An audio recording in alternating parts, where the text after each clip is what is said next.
ভূমিকম্প হয়ে গেছে। এই পৃথিবীর ভিতরে আযাব আসতেছে। নবীজি বললেন পূর্ব দিকে ভূমিকম্প হবে, বাংলাদেশটা পূর্ব দিকে, ভারতের বিভিন্ন অঞ্চল পূর্ব দিকে, নেপাল শ্রীলঙ্কা পূর্ব দিকে, মালদ্বীপ মায়ানমার পূর্ব দিকে, থাইল্যান্ড পূর্ব দিকে, জাপান পূর্ব দিকে, দক্ষিণ কোরিয়া উত্তর কোরিয়া পূর্ব দিকে, হংকং পূর্ব দিকে, চায়না পূর্ব দিকে। এই অঞ্চলগুলোর ভিতরে আযাব আসবে। যিনি তছনছ করে দিবেন তিনি কে?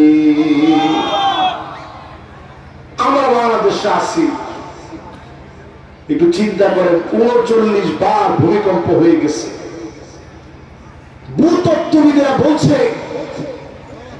একটা দেশে যখন ৩৯ বার ভূমিকম্প হয়, তারপরেই টেকটনিক প্লেটটা এত দুর্বল হয়, বড় ধরনের একটা ভূমিকম্পের আশঙ্কা থাকে। কিন্তু